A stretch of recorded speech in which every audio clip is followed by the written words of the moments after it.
ಶಾಸಕ ಶರತ್ ಬಚ್ಚೇಗೌಡ ಹೇಳಿಕೆ. ಸಚಿವ ರಾಮಲಿಂಗಾರೆಡ್ಡಿ ರಾಜೀನಾಮೆ ವಿಚಾರ ಇಲ್ಲಿವರೆಗೂ ನನಗೆ ಮಾಹಿತಿ ಇಲ್ಲ. ಬೆಳಗ್ಗೆಯಿಂದ ಶ್ರೀಮಠದ ಕಾರ್ಯಕ್ರಮದಲ್ಲಿ ಭಾಗಿಯಾಗಿದ್ದೇನೆ. ಸಹಜವಾಗಿ ಅಸಮಾಧಾನ ಇರುತ್ತೆ. ಅದನ್ನು ಶಮನಗೊಳಿಸುವ ಕಾರ್ಯ ಹೈಕಮಾಂಡ್ ಮಾಡುತ್ತೆ. ಆಸೆ ಏನೂ ಇರುತ್ತೆ ಅಂತ ಅವರ ಹಿರಿತನಕ್ಕೆ ಸೇವೆಗೆ ಅನುಗುಣವಾಗಿ ಜವಾಬ್ದಾರಿಯನ್ನು ಕೊಟ್ಟರೆ ಮಾಡ್ತಾ ಇದ್ದಾರೆ. ಮತ್ತೆ ಸರ್ಕಾರದಲ್ಲಿ ಸೇರಿಕೊಳ್ಳುವ ವಿಶ್ವಾಸವಿದೆ. ನನಗೆ ಸರ್ಕಾರ ಯಾವ ಜವಾಬ್ದಾರಿ ಕೊಡುತ್ತೆ ಅದನ್ನು ನಿಭಾಯಿಸಿಕೊಂಡು ಹೋಗುತ್ತೇನೆ. ಪರೋಕ್ಷವಾಗಿ ನಾನು ಸಚಿವ ಸ್ಥಾನದ ಆಕಾಂಕ್ಷಿ ಅಂತ ಶಾಸಕ. ಸರ್ಕಾರದಲ್ಲಿ ಸಂಘಟನೆಯಲ್ಲಿ ನಿರಂತರವಾಗಿ ಕಾರ್ಯನಿರ್ವಹಿಸುವ ಕೆಲಸವನ್ನ ಮಾಡುತ್ತೇನೆ. KH ಮುನಿಯಪ್ಪ ಹೇಳಿಕೆ ವಿಚಾರ ಅವರಿಗೆ ಏನು ನೋವಾಗಿದೆ ತಿಳಿದುಕೊಂಡು ಮಾತನಾಡ್ತೇನೆ. ಇಲ್ಲ, ಇವಾಗೂ ಕೂಡ ಮಾಹಿತಿ ಇವಾಗವರೆಗೂ ನನಗೆ ಮಾಹಿತಿ ಇಲ್ಲ, ನೋಡಬೇಕು. ನಾವು ಕೂಡ ಬೆಳಗ್ಗೆಯಿಂದ ಈ ಒಂದು ಶ್ರೀಮಠದ ಕಾರ್ಯಕ್ರಮದಲ್ಲಿದ್ವಿ.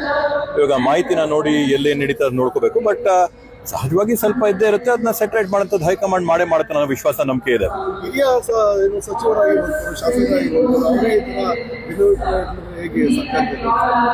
ಅವರ ಒಂದು ಆಕಾಂಕ್ಷೆ ಅಥವಾ ಅವರ ಒಂದು ಆಸೆ ಏನಿರುತ್ತೆ ಅಂದ್ರೆ ಅವ್ರು ಮಾಡಿದಂಥ ಸೇವೆಗೆ ಗುರುತಿಸಿ ಅದಕ್ಕೆ ಅನುಗುಣವಾದಂಥ ಜವಾಬ್ದಾರಿಗಳನ್ನ ಕೊಟ್ಟರೆ ಇನ್ನೂ ಸಮರ್ಥವಾಗಿ ಅದನ್ನ ಅವರು ನಿರ್ವಹಿಸ್ತಾರೆ ಅಂತೇಳಿ, ಅದರಿಂದ ಆ ಒಂದು ನಿಟ್ಟಿನಲ್ಲಿ ಅದನ್ನ ಮಾಡ್ತಾರೆ. ಅದನ್ನ ನೋಡಿ ಸರ್ಕಾರ ಅದನ್ನ ಸರಿತೂಗಿಸುತ್ತೆ ಅನ್ನೋ ವಿಶ್ವಾಸ ಇದೆ. ಜಿಲ್ಲೆ ಸಚಿವ KH ಮುನಿಯಪ್ಪ ಅವರು ಕೂಡ ಇದೇ ತರ ರಾಜೀನಾಮೆ ಕೊಡುವಂತಹ ನಿಟ್ಟಿನಲ್ಲಿ ಮುಂದಾಗ್ತಾ ಇದ್ದಾರಂತೆ. ಇಲ್ಲಪ್ಪ, ನೋಡೋಣ. ನಾವು ಇವಾಗ ಹೋಗ್ಬಿಟ್ಟು ಅವ್ರ ಹತ್ರ ಕೂಡ ನಾವು ಮಾತಾಡ್ತೀವಿ.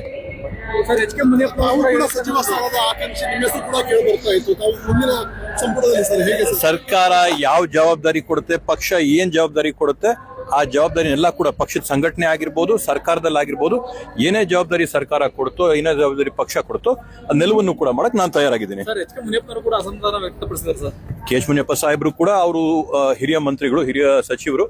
ಅವರು ಏನು ನೋವಾಗಿದೆ ಅಂತ ಹೇಳಿ ಇವಾಗ ತಿಳ್ಕೊಂಡು ಅವ್ರ ಹತ್ರ ಮಾತಾಡಿ ಏನ್ ನೋಡೋಣ. DK ಶಿವಕುಮಾರ್ ಸ್ನೇಹಿತರೆ ರಾಜೀನಾಮೆಗೆ ಮುಂದಾಗಿರುವಂತದ್ದು, ರೆಡ್ಡಿ ಅವರು ಆಪ್ತರಾಗಿದ್ದರು, ಅವರೇ ರಾಜೀನಾಮೆ ಮುಂದಾಗಿದ್ದಾರೆ ಅಂತ. ಅಲ್ಲ, ವಾಸ್ತವಾಂಶ ಮಾಹಿತಿ ಗೊತ್ತಿಲ್ಲ. ಈಗ ತಿಳ್ಕೊಂಡು ಏನ್ ಮಾತಾಡ್ಬೇಕು ಮಾತಾಡೋಣ. Thank you.